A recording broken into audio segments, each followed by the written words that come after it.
Sea level rise is one of the most serious consequences of the human-induced climate crisis.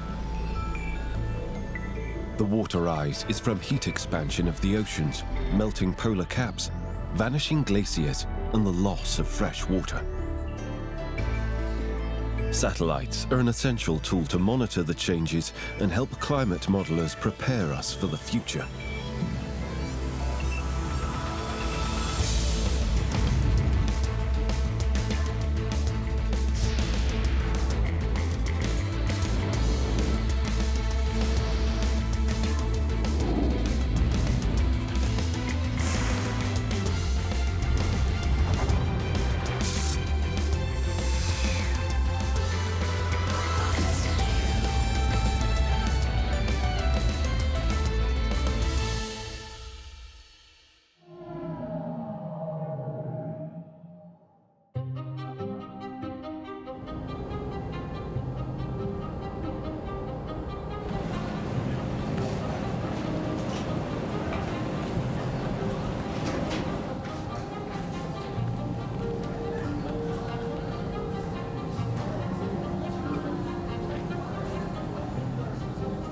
NOAA GOES-T satellite in geosynchronous orbit is a recent addition of the next generation of satellites.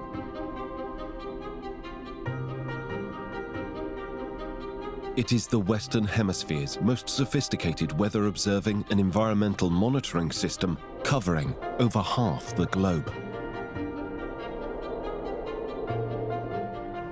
Along with the decades-long Sentinel series of satellites, Sentinel-6, a collaboration of European and US space agencies and climate monitoring institutes, is continuing the mission of uninterrupted, sophisticated data gathering for climate scientists and modelers.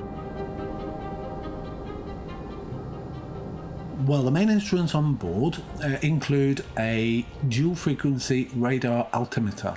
And this is the primary instrument of the mission, and that's the one that's measuring sea surface height, significant wave height, and wind speed over the ocean. And from those measurements, we can actually have the superb measurements that we expect of sea level rise, but also the waves. The significant wave height, which is the top 1/3 of the waves, if you were to look at them in time, so the biggest waves that you would see.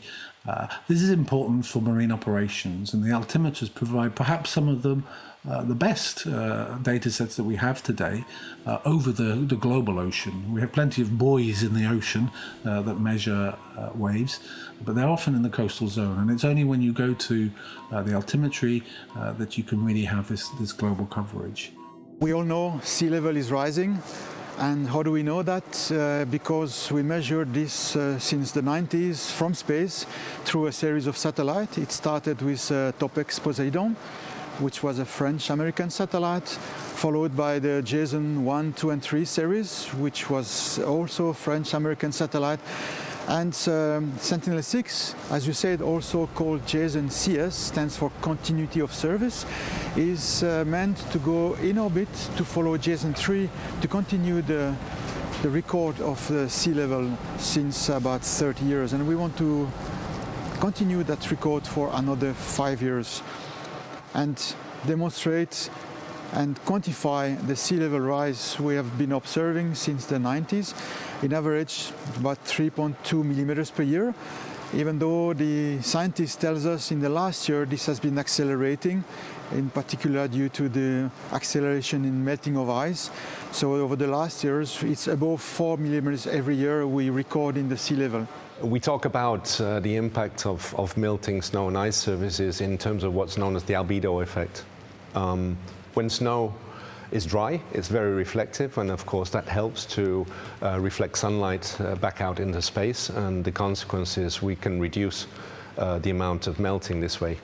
However, as ice and snow melt, the albedo and the reflectivity becomes lower, and this has the effect of absorbing more of the solar energy. This contributes to further warming and further melting.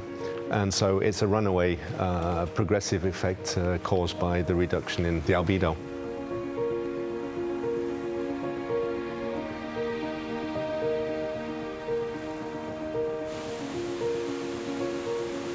Satellites are a major source of global, timely long-term data sets, which is in particular very important for climate, because we need to have long-term data series to actually understand how the climate is changing over decades, for example, and to also understand what the trend of these changes are going to be. So we are using a large variety of different data sets. We're mainly concentrating on the European Space Agency's data sets, and there's a mixture between data sets that come from, a heritage mission, like, for instance, ENVISAT and ERS, because we're looking also back, of course, in terms of climate, but we're also using data that are coming in right now, for example, from the Sentinels missions that are running under the Copernicus program that we are running together or collaborating with the European Union and EUMETSAT together. But we're also using actually quite new technology and satellites that address scientific questions that haven't been addressed before. So it's a mixture of different data sources that we are trying to combine in these climate data records. What we do is we also work with partner agencies worldwide. So we exchange data over climate. We do work on calibration activities. We support activities linked to, for example, ice loss volume monitoring, and we have done that with the US partners over INBIE campaign over the Arctic region.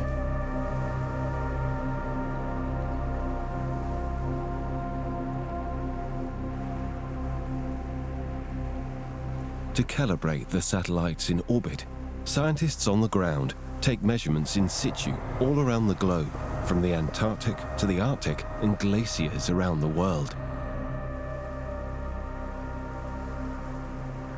They then compare results and validate the satellite data. And we're producing climate data records, so long-term data records of climate-relevant indicators, let's say. One of them you see behind me. We are also producing climate data records for glaciers, in particular the extent of the glacier, the velocity, but also the elevation. The ice loss in the Alps is comparably strong. So we have similar strong mass loss, I think, in the Andes of Peru and Bolivia, but also in Patagonia. They have similar rates. But the most difficult thing or problematic thing is that this ice loss in the Alps is still increasing. So now I think for something like 30-35 years we see higher and higher loss. And this takes place despite the fact that the region where ice can melt, the so-called ablation region, is shrinking. And this is a very strong signal for accelerated climate change and an increased forcing, which means that temperatures have to increase and push the snowline higher and higher, so that more areas are exposed to melt.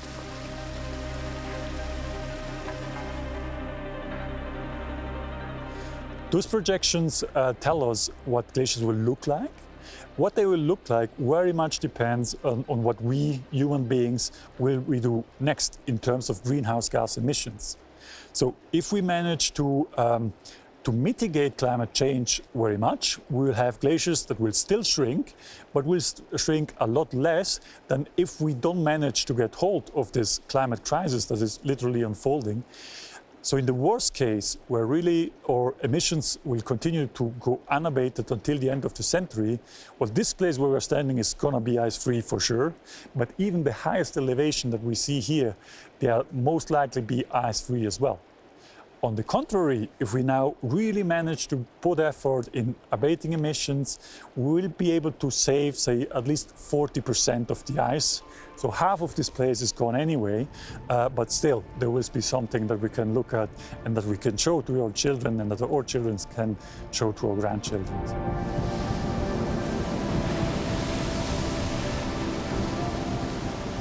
I think the recent record since Cryosat, one of our satellites, has been flying, has shown that there's quite some fluctuation in the amount of ice transferred from land to the ocean.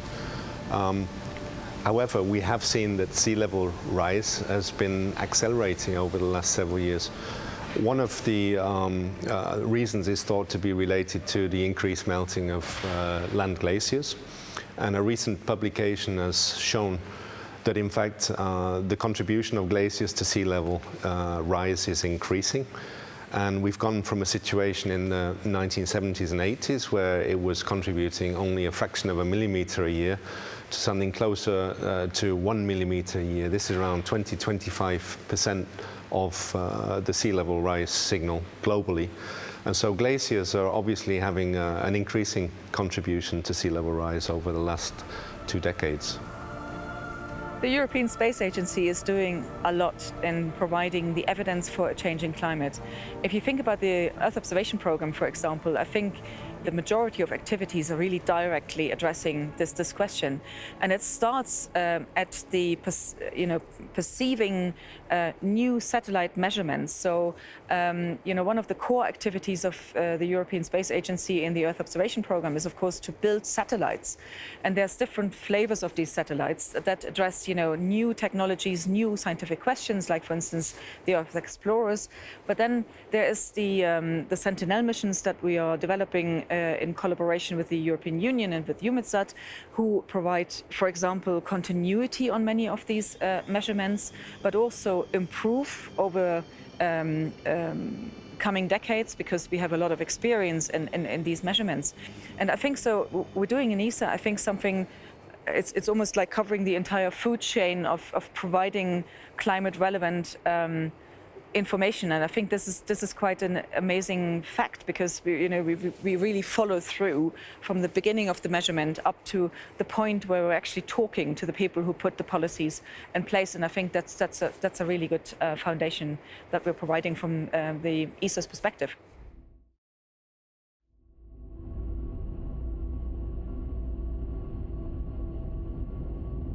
So when you fly around the Earth at 400 kilometers, you have a very unique point of view that is at the same time a privilege and a curse.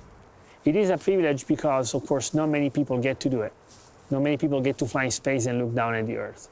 It is a curse because what you see is, at the same time, so beautiful and so fragile that it certainly breaks your heart. And it is what inspired me to start talking about what happened, what is happening on planet Earth, and about everything that we take for granted today. And as a matter of fact, that same feeling of helplessness and desire to do something, I felt in these last couple of days, talking to the scientists, talking to the explorers, and being myself part of the group on this glacier and looking with my eyes, touching with my hands, the same things that I felt from space. So if I had to summarize the feelings, which is always hard because feelings don't come in a linear way, they're always very mixed up. I feel a little bit of urgency. And because it's me, I also feel hope that people will listen and understand the urgency of what is happening and how fast we have to react before everything that we have will disappear.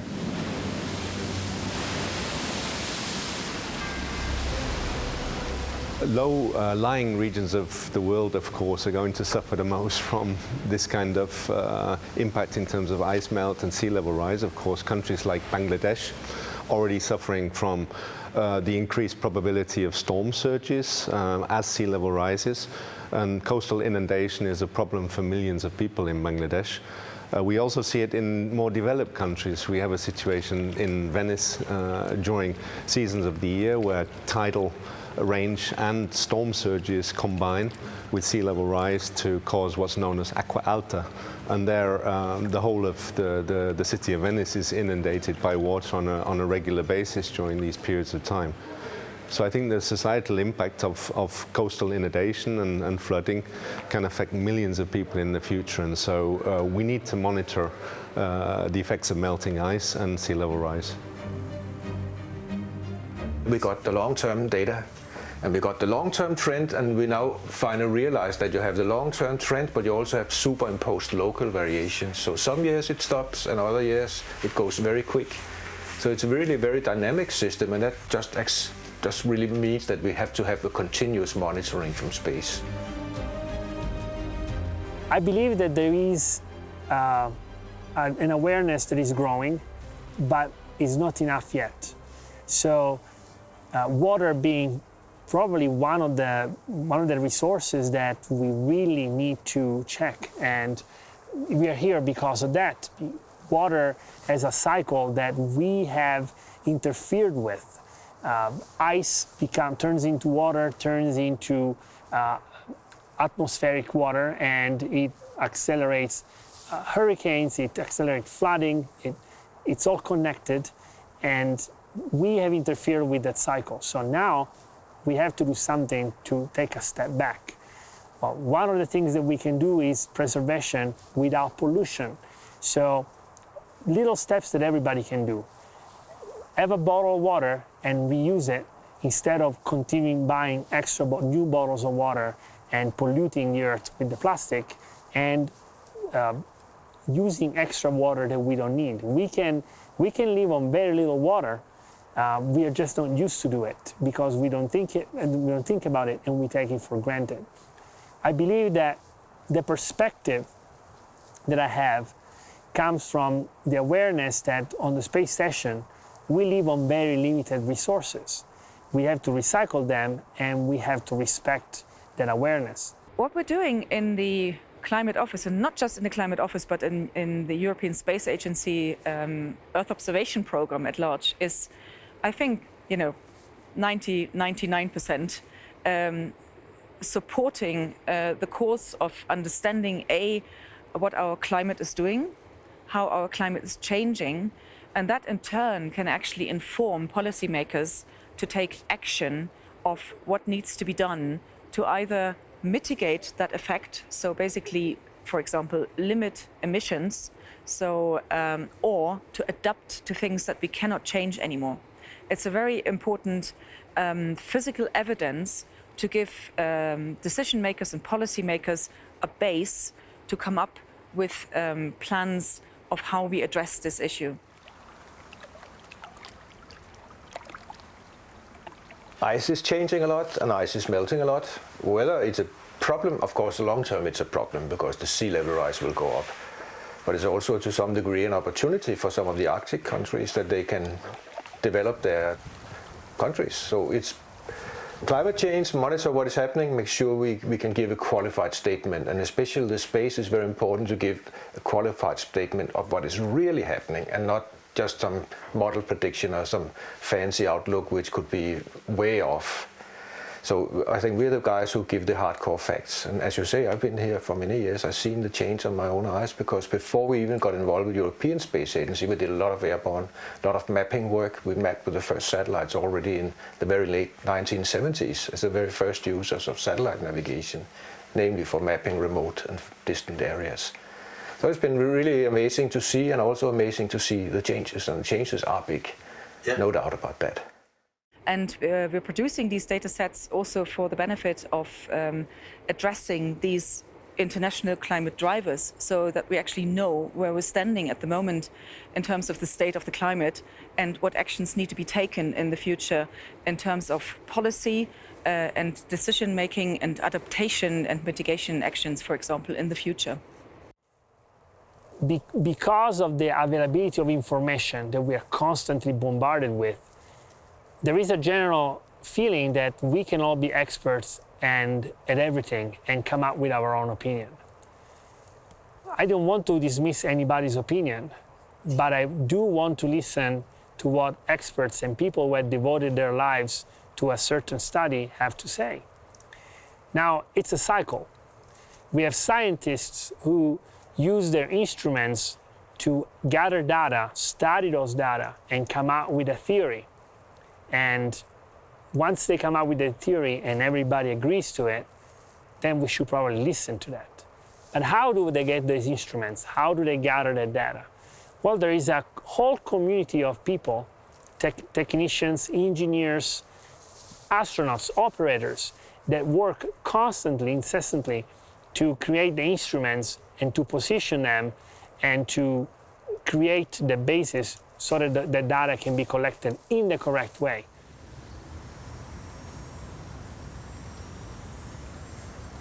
The sea level will go up, no doubt about that.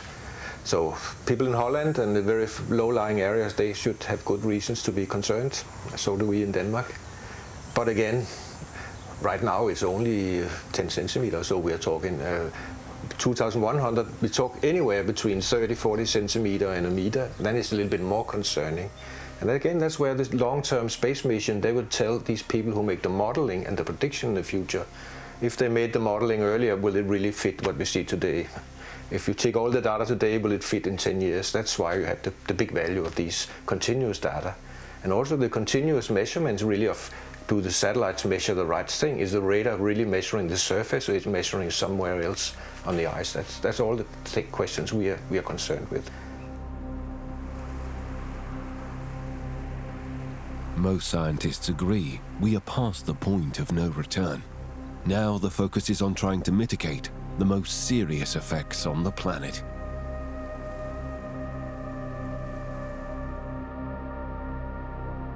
So it is a concern, of course, and eventually we should do something about it. And again, the space mission can tell you in the long run, if you change something in the CO2 with the political side, will it really matter? And for instance, the CO2, also in the Copernicus program and the ESA missions, you have CO2 missions, which are really useful to actually pinpoint who are the bad guys in this game, who is not cutting back eventually. As a scientist, I think we can provide data, and the satellite data help us to do so. The issue with the glaciers and the shrinking glaciers is a global scale phenomenon where people are really concerned that in the future there is no more ice or much less ice. And what we can provide as scientists is solid data about how much ice there is, how the ice masses change, and maybe when you do some computer modeling, also how much ice there will be in the future. And over the past 20, 30 years, I think the reporting from us was more and more, yes, they are shrinking, and glaciers are shrinking globally, and they do it stronger and stronger.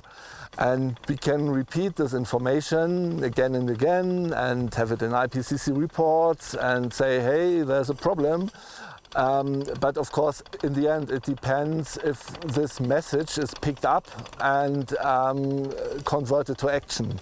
And here is then very soon the place where the engagement of scientists end, because this is a political thing, and what we can do is provide the best data and the best uncertainty information we can get and say, really, we are sure about this and about this and about this, and not so sure about this. And then politicians have to decide on if they want to do something about it. And we hope that at some point this will happen.